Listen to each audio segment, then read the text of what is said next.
Okay, how's it everyone? Leon here from GES. I'm here with Brad Kirby from Kwesé Gamer, aka Hitman 47. Yes, he's cosplaying. He's one of the cool guys that actually do cosplay. Check out that barcode. So, Brad, welcome. Thank you for allowing us to interview you. So tell us a bit about yourself and your team, what you guys doing here. So I'll tell you about my team and I'll tell you about Kwesé. I'm the behind the scenes kind of guy. So a lot of the things that what we do is we try and make things like this happen. So we're pioneers in this market. We have been for quite a while, for much longer than Kwesé has been around. Yeah. So the majority of the guys in my phenomenal team have put in the years, have put in the blood, have put in the sweat and put in the tears. And what you're seeing today really is our true dreams that we've had since we were a teenager coming to fruition. I mean, there is an awful lot of moving parts that come together to bring something like this on the stage. I've got close to 60 crew people on production and talent. We did a little bit of a calculation this morning. We've flown about 120,000 kilometers, bringing people from all over the world here. And so we've got people from Tunisia, we've got players from Algeria, we've got players from Morocco, we've got players from South Africa, but we've got our international guests. We've got Pansy from the UK, we've got our ESL guys, we've got ESL representatives from Germany, from Bulgaria, from Portugal. rAge has always been a phenomenal South African showcase of South African gaming, and we're exceptionally proud to bring an international element to rAge. We've had a few international guests, but we've never had like international teams, the top international teams that we can, sort of playing against each other. So it's a dream slowly starting to become a reality. That's awesome. So one thing that I've been told is, some of the international crowd coming here and seeing the passion that South Africans have for esports and for gaming in a whole. Do you guys find that as well, that same international wildness? Without a doubt, and that's very much why we're doing this. And we don't really just want to make an impact on the international stage. We kind of want to be more interconnected with the international stage. Yeah. How many of these massive tournaments do you see running where they have these global championships and they show a big map of where everybody comes from, and there's this massive big gap and hole called Africa in the middle, which is totally untouched. So what we've been able to prove why we like to make an impact on an international stage is to go, hey guys, look here, look at what we're doing. Yeah. It's time. Africa's time to stand up is now. Definitely. So that's what we're doing. I mean, now we're taking this out of South Africa. Part of the problem with being in South Africa and being in isolation and being technically far away from the rest of the world is that the majority of our players and the majority of the games that we play, specifically things that require low latency, sub 100 milliseconds, you cannot play a team in South Africa that are sitting in Cairo at the same time. Exactly. Yeah. So what we've been able to do, like what we've done with Counter-Strike, is run Southern Africa in isolation, Northern Africa in isolation, find the best of the best, and bring them together in a facility where they can play. But that we're not stopping there. Yeah. So we've got this is year one of a 5-year deal with ESL.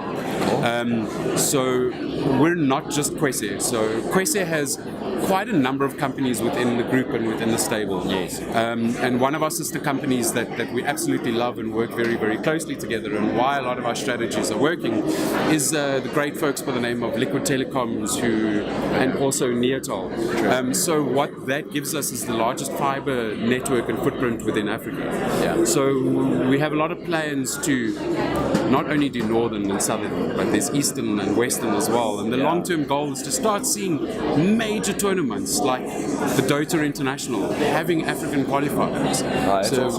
So we're proving the passion, we're proving the skill, and we're making it happen. That's amazing. No, it's true. I mean, finally, it seems like we've got the stage to present this and to actually make it go forward, exactly. Make it a reality. But now we need to raise our game. Yeah. So as I was trying to touch on earlier, part of the problem with being in that isolation is, like any sports, like whether it's a traditional sports, you're always only going to be as strong as your weakest competition. Yeah. So with us playing in isolation for so many years, we only get to play against the best in this small pond. Yes. So we need to grow this pond. And bring the bigger fishes from the other ponds to here to help raise our games as well. And that's what we're doing. Okay. Changing the world one game at a time. Exactly. So now, seeing as you're in cosplay today, we run the cosplay contest, and this is our biggest year yet. We got 103 entries. We're fully booked. Have you seen any cosplay that wowed you? That you think is amazing? So I actually have. So this is the 15th year of rAge, and I think I've been to about 10 or 11. Yeah. And I was always crazy about the international standards of cosplay, and when I used to be a gaming journalist, whenever there was a major event on, I would always do a feature and a focus on the cosplay. And I used to be very, very disappointed in the local flavors and the local attempts, and I'm like, if you can't do it, just don't. Yeah. Wow, how much has cosplay evolved in South Africa over the last years, probably on the same trajectory that gaming has. Yeah. Some of the cosplay has been phenomenal, but I know that the main cosplay is going to happen on Sunday. I'm not a cosplayer. It's very easy for me to dress up with this bald head thing on the back. It's just part of gaming and geek and geek culture. It's I'm not on that sort of level. I mean, some of these guys are putting months and months of time, massive expenditure. I mean, you've seen some of the things that the cosplays that we had at Rush. I think the standard is just going to grow and get better and better and better. Definitely. I mean, we also, so this year is the first year where the master category has been separated from the rest of the entrants, and they actually had to enter portfolios. Very cool. And they actually did 20-page documents of how they put their costumes together, and it's just amazing. Very, very. Do you ever see cosplay?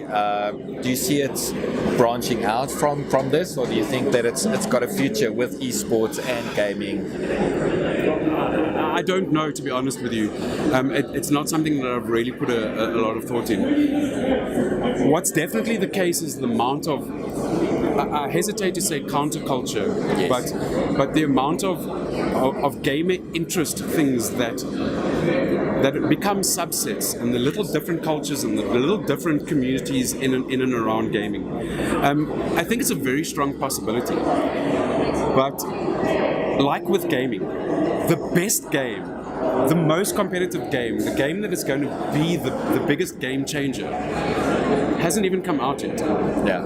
We are in the infancy stage of gaming and esports. Yeah. And exactly the same thing is going to happen with some of the fringe concepts. Yeah, exactly. Exactly the same thing is probably going to happen with cosplay. Yeah. The same thing is going to happen with art. The same thing is going to happen with code. Yeah. Straight down there, we've got guys who are busy creating a game. Yeah. They started creating the game today, and at the end of the weekend, that's the complete game. Yeah. People walking past who code, come and sit. Who knows?